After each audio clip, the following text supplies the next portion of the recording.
Good evening, ladies and gentlemen, and welcome to the Ray Tampa podcast. Our podcast offers bold commentary on various subject matters with a laser-like focus on the truth. My name is Ray Tampa.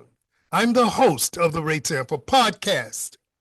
We have in our studio Mr. Russell Cato, a retired educator with more than 40 plus years of experience in the Pinellas County schools.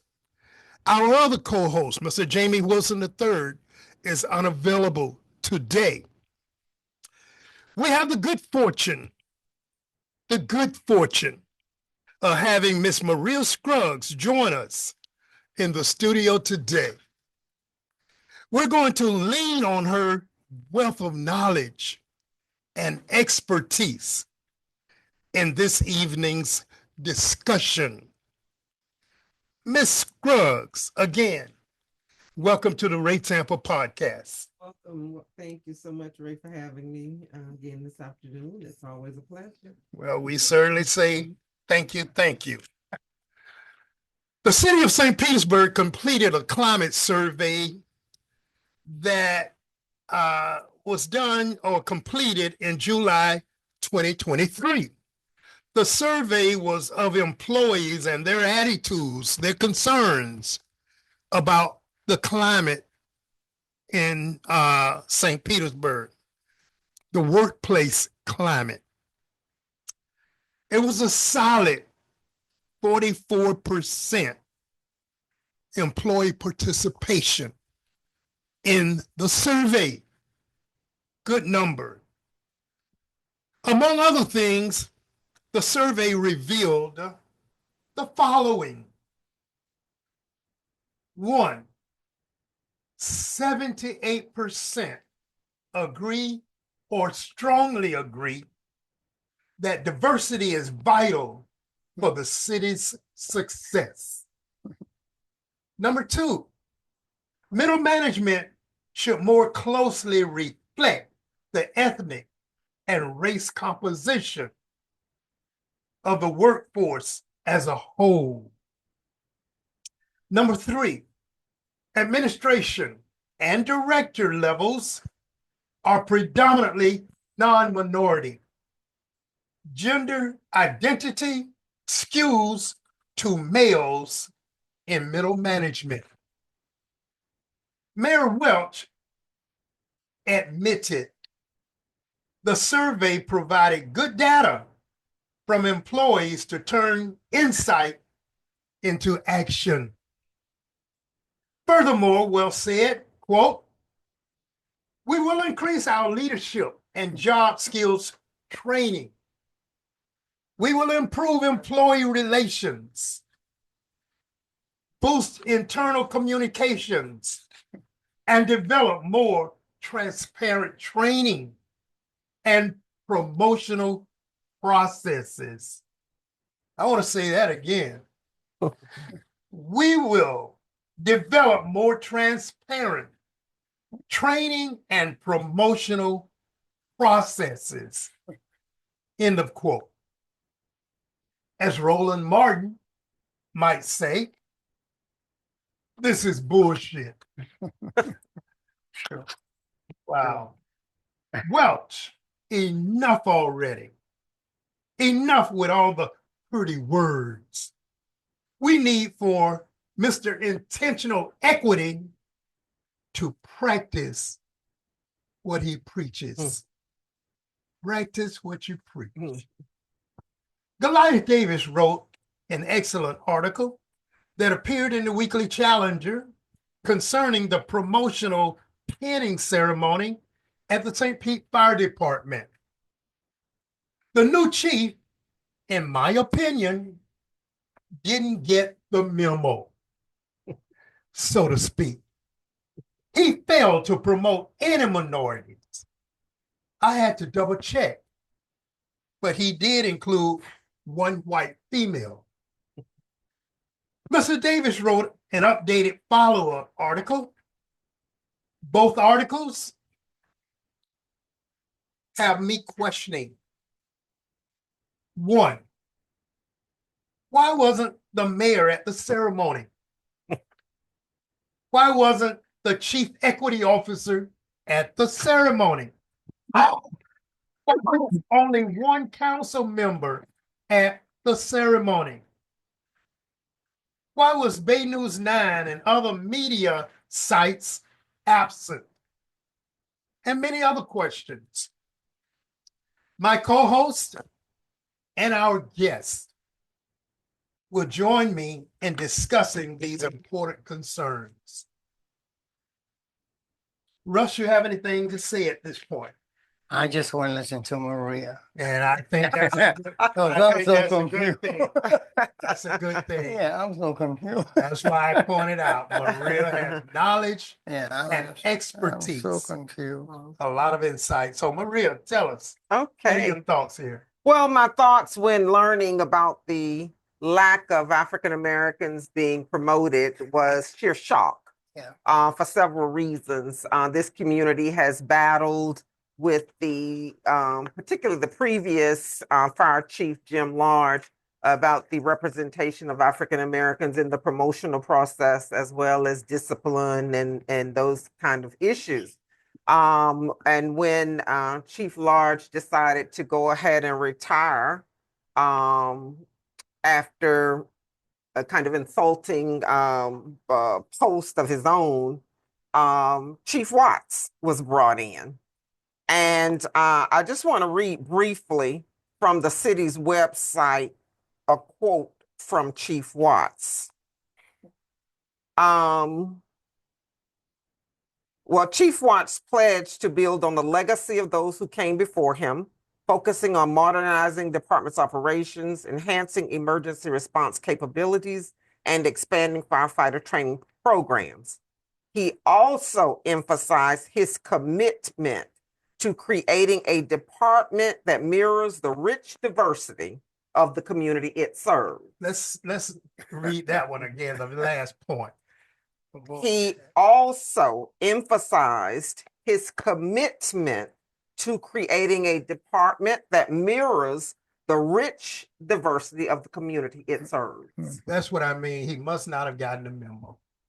But thanks for bringing that to our attention, because I was not aware of his statement. Yeah. And when you mentioned that piece, say, wow, that makes it worse. Yes. That makes it worse, because that suggests he ignored his own statement. Well, What else you have to yeah, tell well, us? he fell short to one of the things that the city of St. Petersburg is getting tired of. And that's public officials consistently talking the talk, but not walking the walk. Not practicing what they Not preach. practicing what they preach. And I have a beautiful daughter, and as she says, we go yappy, yappy, yappy, yappy. Just a lot of conversation that tends to tune people out because there's no meaning, no action behind the words. I have met Chief Watts on a couple of occasions, found him to be quite pleasant. He's from Orange County, where I currently work, and certainly wished him well, but was in shock to find the picture of the 12 individuals that were promoted under his watch, his first promotional opportunity, and not one African person was in the group. We got a problem. Okay. As far as you know, were there any African Americans who could have been promoted? Absolutely. And one of the things that Goliath's article, second article eloquently pointed out, and one of the things that we've tried to clarify, we understand that the conversation that's being had with people that are not familiar with public service, they're being given the impression that there were no African Americans that were eligible. Not true. There was one African American on the captain's list that was eligible for promotion. There were also two African Americans on the lieutenant roster that could have promotional lists that could have been promoted.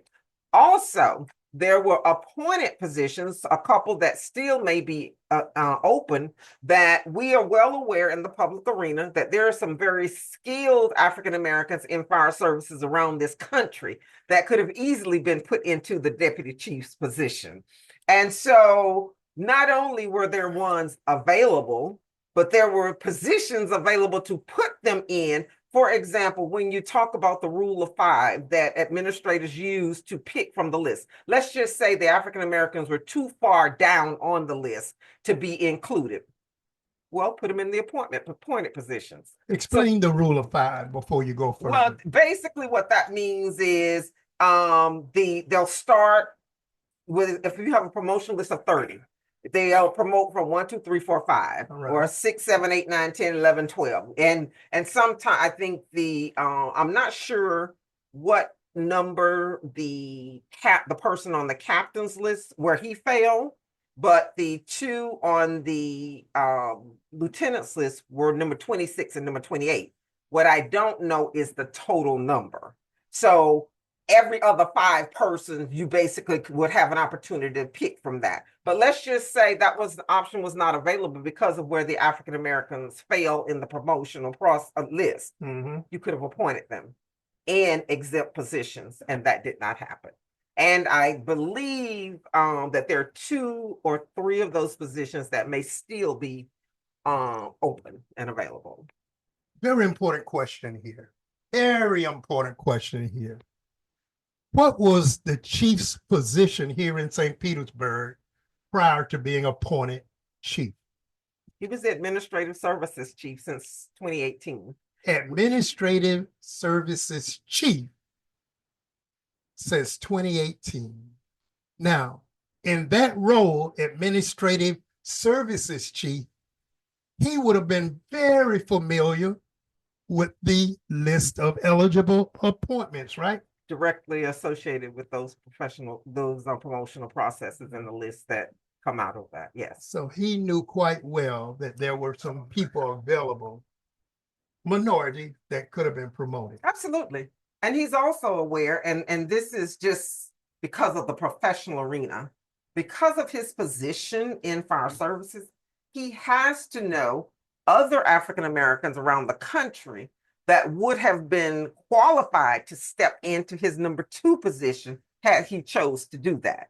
So not only were there individuals within his own ranks, there were individuals outside of his ranks, outside of his organization, that certainly he could have called on to appoint in an exempted position that he did not choose to do so. Okay. Next important question. The mayor of St. Petersburg had to be aware of these appointments. Are you of that opinion?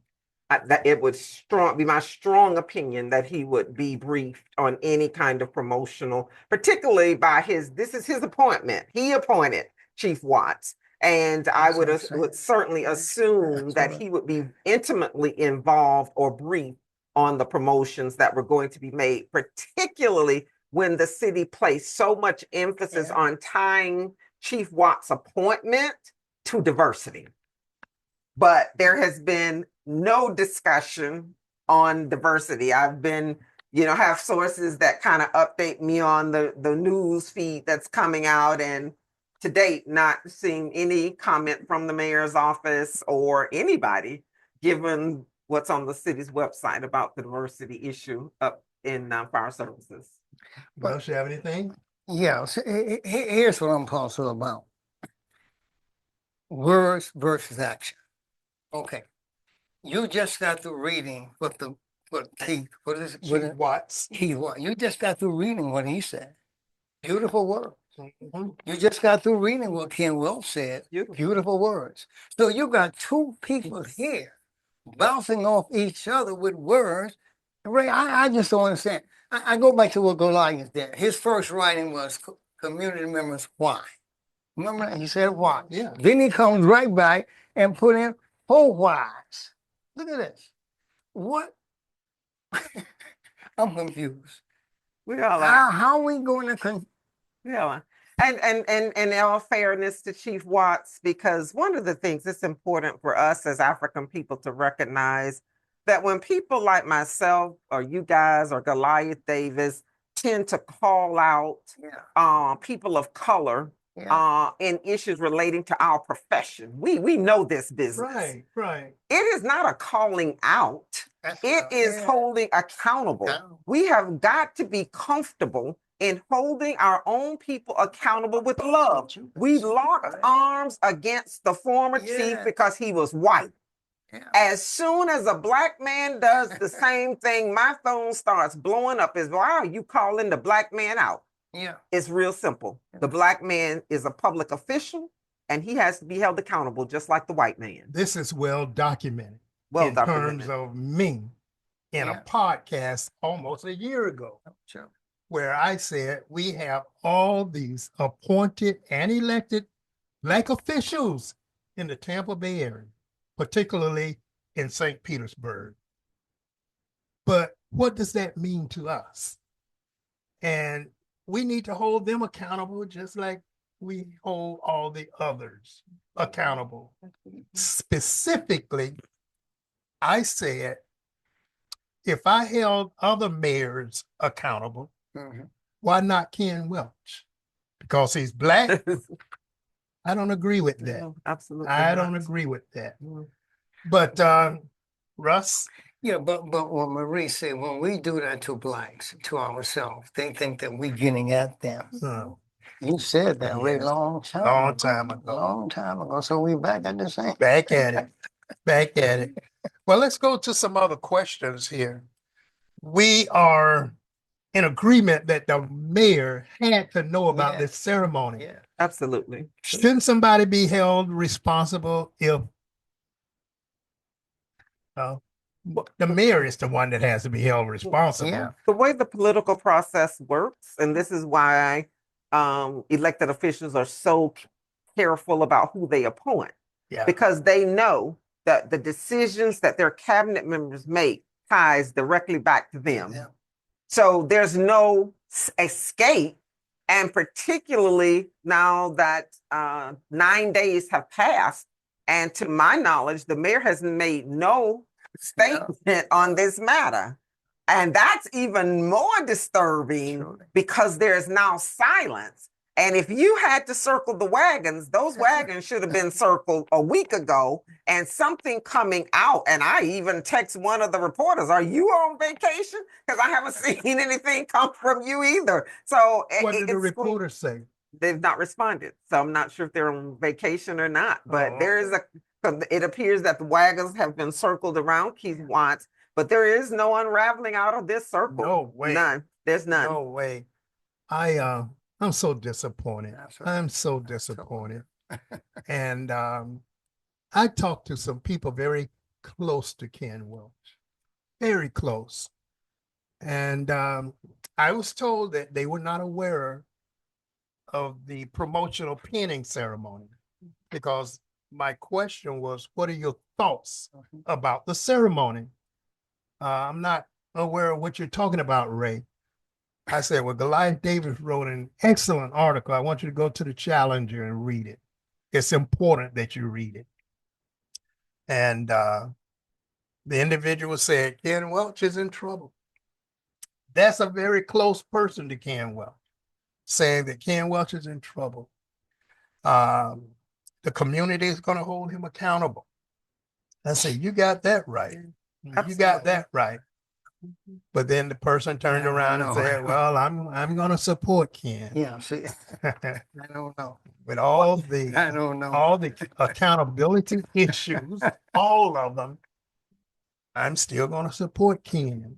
And we can go through a litany of these things, and we can start with one of the worst, when he decided to give $250,000 to a few employees.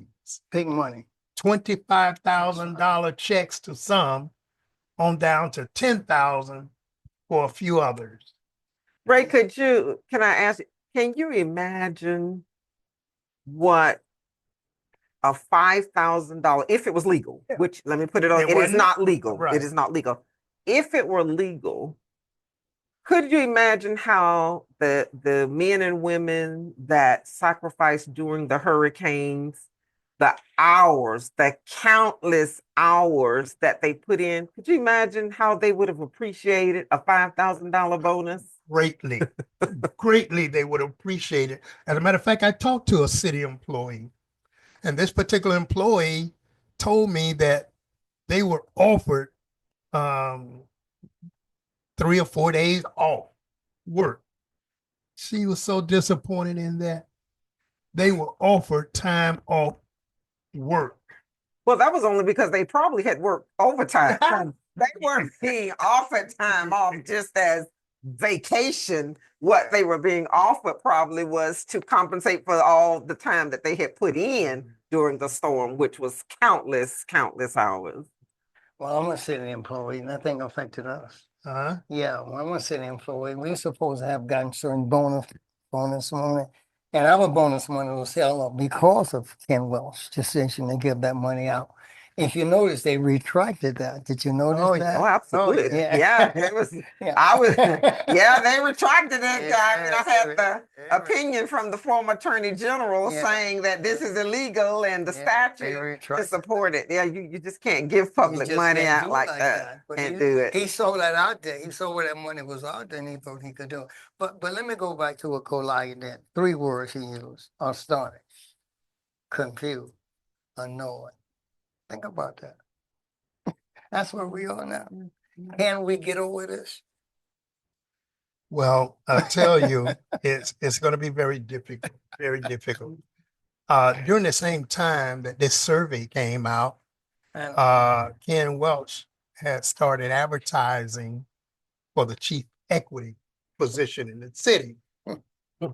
And in making a statement about that, he said,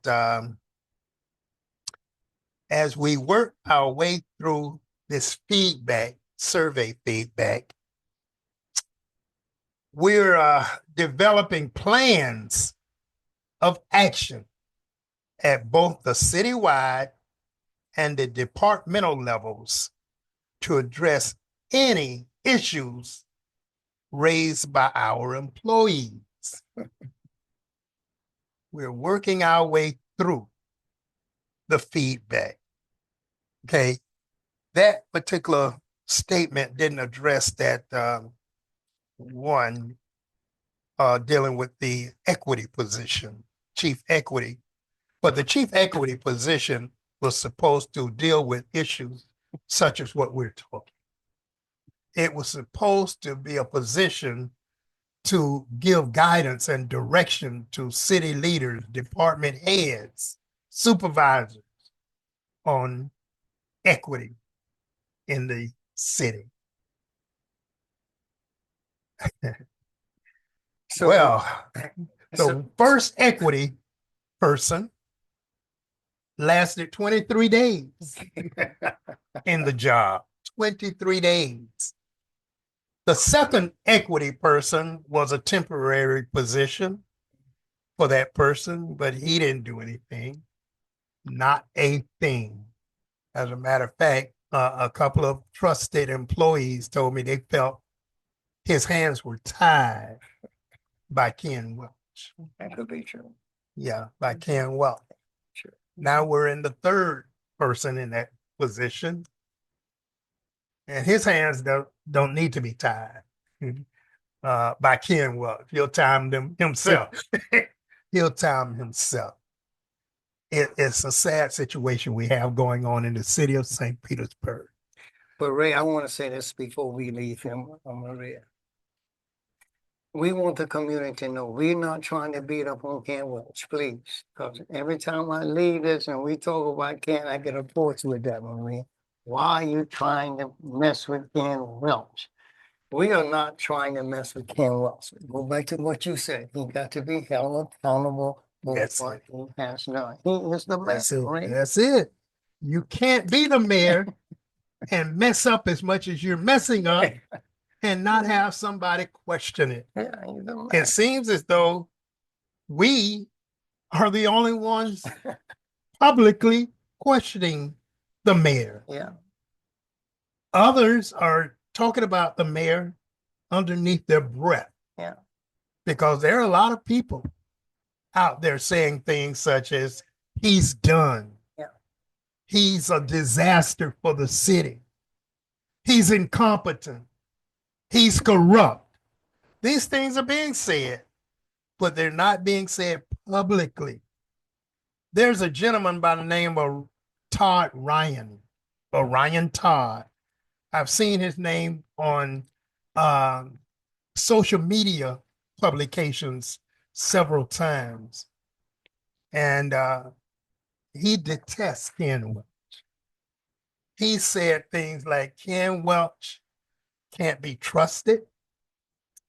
Ken Welch doesn't have a clue of what he's doing, and so forth and so on. And I have a list of other people with very negative comments about Ken Welch. But from our standpoint, it's not about personal attacks. Absolutely. It's about accountability. Sure. And if anyone wants to dispute it, I will bring up date and time, previous podcasts, where we said accountability is the focus of our concern. And it's not just Ken Welch. Absolutely. By no stretch. It's not just Ken Welch. It's any public official appointed or elected. If you're not listening to your constituents, you should be held accountable. Yes. And we find that to be the case on several occasions. Mhm. Any other comments, Maria? Well, I just want to piggyback on the horn in on the narrative that I understand that Chief Watts is stating. He's giving the impression that there were no African Americans on the list. If your name appeared on a promotional list, you're eligible for promotion. Not true. There was one name on the captain's promotional list, and there were two on the on the lieutenant's list. So that is not true. So please, folks, understand what's being said. The other issue was that there are issues with African Americans even attempting to take the test to be promoted. While that may be true, that has absolutely nothing to do with the issue at hand. The issue at hand is that on June 20th of 2025, there were 3 African Americans that were eligible for promotions by the St.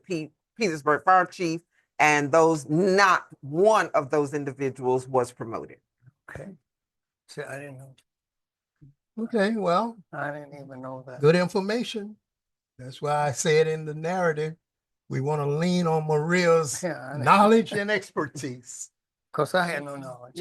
Yeah. And most people won't have the intimate knowledge. They'll, want to give Chief Watts the benefit of the doubt. And so when he says, oh, well, yeah, I'm working and I'm trying to work some things out, which is one of the calls that I got asking me to take the post down, and because he was trying to work some things out, and the black firefighters are this and that.